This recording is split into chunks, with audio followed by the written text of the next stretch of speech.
Question number 4, सिद्ध कीजिए कि त्रिभुज की दो माध्यिकाओं का योग तीसरी माध्यिका से अधिक होता है। तो दिया है हमें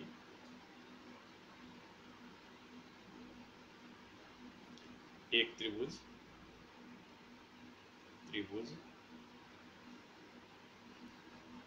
ए बी सी और एक त्रिभुज बना लेते हैं हम यहाँ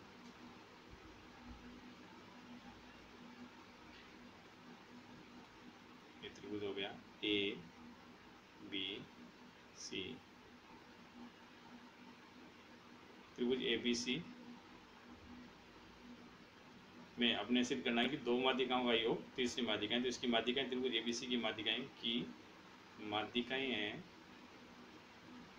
हैं ये इसका मध्य बिंदु हुआ डी, पहली माध्यिका हो गई ए डी और इसका मध्य बिंदु हो गया ई, दूसरी माध्यिका हो गई बी ई और इसका मध्य बिंदु हो गया एफ। तो तीसरी माध्यिका हो गई हमारे सी एफ, इनका ये प्रच्छेद बिंदु हो गया जी। तो माध्यिकाएं ए डी बी ई और सी एफ हैं। हमें सिद्ध करना है कि दो माध्यिकाओं का योग तीसरी से बड़ा होता है, यानी सिद्ध करना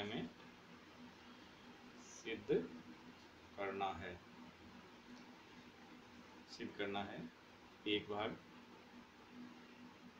ए डी, पहली माध्यिका हो गई ए डी और प्लस बी ई, दूसरी माध्यिका को बी ई। तो इन दोनों का योग है वो बड़ा होना चाहिए। तीसरी माध्यिका बच गई हमारे पास सी एफ, या तो ये सिद्ध करें या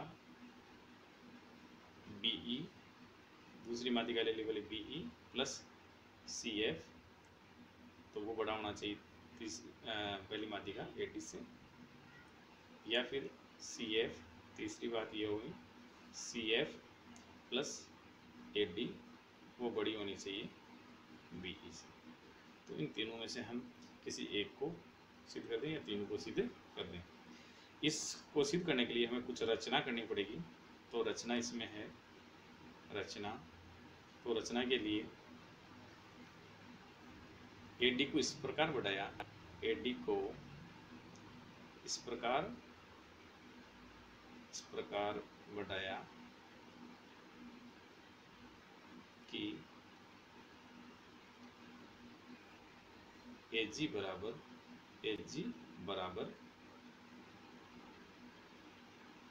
जी एच, यानी इसको आगे बढ़ाते हैं हम यहाँ इतना कि यहाँ वाला पॉइंट आ गया, ये एच हो गया, ये वाला पॉइंट एच हो गया यहाँ। और अब हम बी सी को बी एच को और इससे सी एच को मिला दिया तथा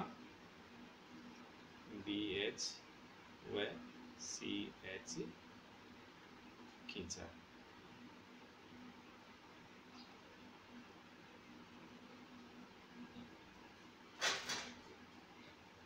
उपपत्ति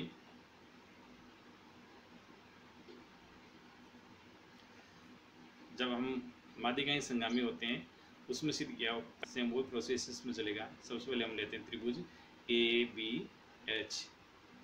त्रिभुज ए बी एच में ए बी का मध्य बिंदु एफ, ए बी का मध्य बिंदु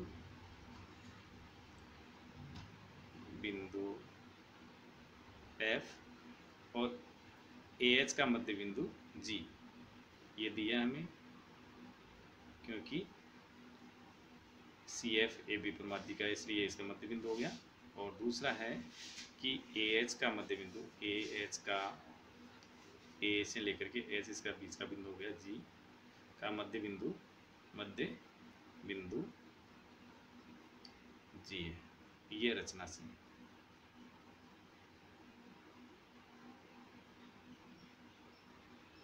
हम जानते हैं कि त्रिभुज की दो भुजाओं के मध्य बिंदु को मिलाने वाला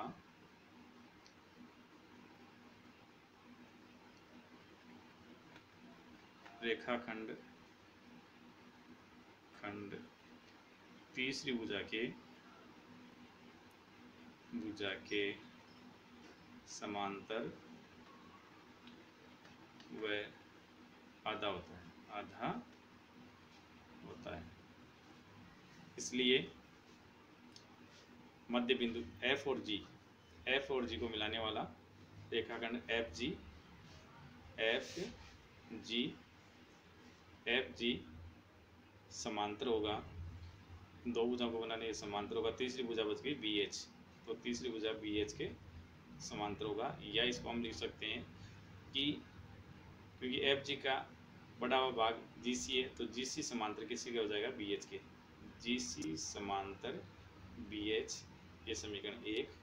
और FG है वो आधा होगा BH का, 1/2। FG बराबर 1/2 BH, ये समीकरण नंबर हो गया 2। इसी तरह से पुनः हम त्रिभुज लेते हैं, AHC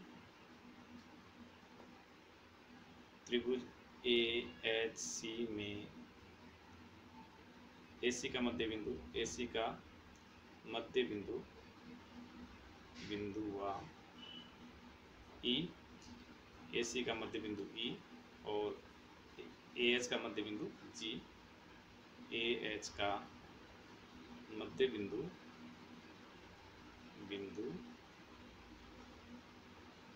G, तो इसमें हो गया GE समांतर होगा तीसरी भुजा SC के, यहाँ लिख देंगे GE समांतर SC। या इसको हम लिख सकते हैं कि G का भाग कौन सा हो गया, BG इसी रेखा का भाग है, तो BG समांतर हम लिख सकते हैं HC की, BG समांतर HC। इस तरह से ये समीकरण नंबर हो गया 3। और ये GE है वो आधा होगा HC का, ये समीकरण नंबर हो गया 4। तो हमें यहाँ जरूरत है समीकरण नंबर 1 व 3 की, तो यहाँ लिख देखिए समीकरण 1 व 3 से, समीकरण 1 व 3 से, 1 व 3 से 1 में देखिए कि GC समांतर BH के और BG समांतर SC के, BG समांतर SC और GE समांतर BG है, तो BHCG, इसलिए 1 व 3 से हो जाएगा BHCG। वापस देखिए BHCG एक समांतर चतुर्भुज हो जाएगा, एक समांतर चतुर्भुज है। जैसे दो समांतर यूं हो और दो समांतर यूं, तो इनके बीच में ये समांतर चतुर्भुज बनेगा, तो समूह भुजाएं समांतर है, तो BHCG एक समांतर चतुर्भुज हुआ। अब हम जानते हैं समांतर चतुर्भुज की समूह भुजाएं बराबर होती है, तो इसकी समूह भुजाएं होगी BH किसके बराबर होगी, GC के, BH बराबर GC और BG बराबर HC, BG बराबर HC। इसका कारण हुआ समांतर चतुर्भुज की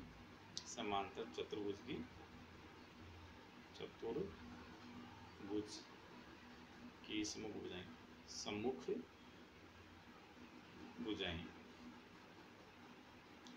अब हमें ये सिद्ध करना है कि दो माध्यिकाओं का योग तीसरी भुजा से बड़ा होता है, तो इसमें हम सबसे पहले ये त्रिभुज लेते हैं, GBH लें या GHC, इन दोनों में से कोई एक त्रिभुज लें, क्योंकि इस त्रिभुज में तीनों माध्यिकाओं का कुछ न कुछ अंश आ जाता है। जैसे BGH को लें तो BG एक माध्यिका का भाग आ गया और ये दूसरी माध्यिका का भाग हो गया, और ये तीसरी माध्यिका का भाग इसके समांतर होने के कारण ये तीसरी भुजा के बराबर हो जाएगा। इसकी भुजा के बराबर है। इस तरह से हम यहाँ लेते हैं त्रिभुज एच जी बी एच में हमने लिया त्रिभुज जी बी एच में वही त्रिभुज की दो माध्यिकाओं का योग, दो त्रिभुज की दो भुजाओं का योग, भुजाओं का योग तीसरी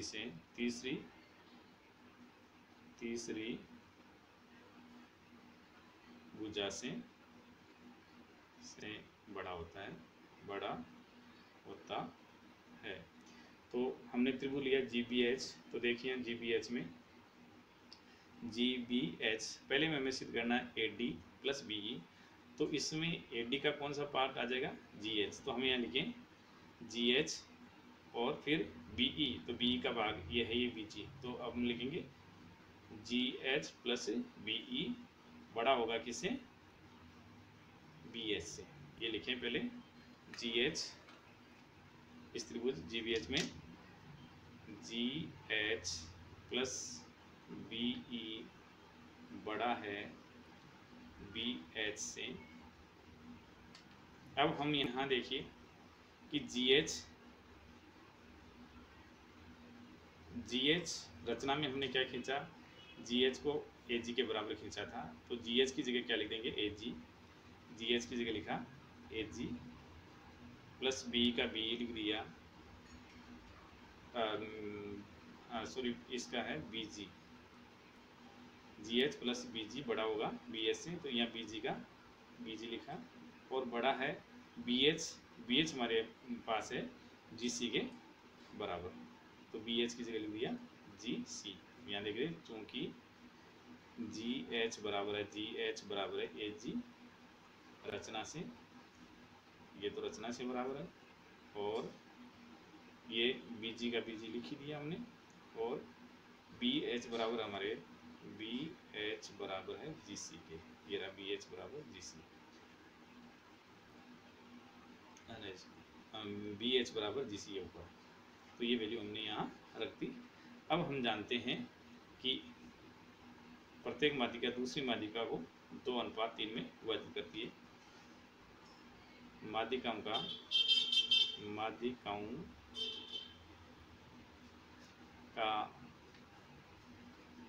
प्रतिच्छेद बिंदु प्रत्येक माध्यिका को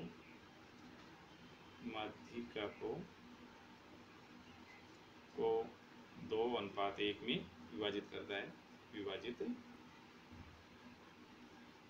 करता है। इसलिए AG है, AG में दो भाग हो गए। तो AG यहाँ AG दो भाग है और ये GD है वो एक भाग है। तो हम कह सकते हैं कि AG है वो 2/3 भाग होगा किसका? AD का। तो हम यहाँ डायरेक्ट लिख दें कि AG बराबर होगा 2/3 भाग AD। इसी तरह से BG हो जाएगा 2/3 भाग BE, और GC होगा 2/3 भाग CF। ये तीनों मान समीकरण नंबर 5 में रखने पर, तीनों मान समीकरण 5 में रखने पर, तो यहाँ 5 नंबर समीकरण ये रहा। इसमें AG के जगह रखेंगे हम 2/3 AD, ये हो जाएगा 2/3 AD AG की जगह। फिर BG की जगह हम रखेंगे BG बराबर हो जाएगा 2/3 BE प्लस 2/3 BE। फिर बड़ा है GC की जगह रख देंगे, GC बराबर होगा 2/3 CF, 2/3 CF। इन दोनों में 2/3 कॉमन लें, तो 2/3 कॉमन लिया, यहाँ हुआ AD प्लस 2/3 कॉमन आ गया BE, और ये बड़ा हो गया 2/3 CF। 2/3 से 2/3 कट हो जाएगा और ये हो जाएगा AD प्लस BE बड़ा है CF। यानी दो माध्यिकाओं का योग तीसरी माध्यिका से बड़ा होगा। इसी प्रकार हम ये भी सिद्ध कर सकते हैं, इसका दूसरा भाग, ये पहला भाग होगा। इसी प्रकार हम इनका ऑर्डर चेंज करते हुए अन्य दो भाग भी सिद्ध कर सकेंगे कि BE प्लस CF बड़ा होगा AD से, दूसरा भाग, और CF प्लस AD बड़ा होगा BE, ये तीसरा भाग इति सिद्धम।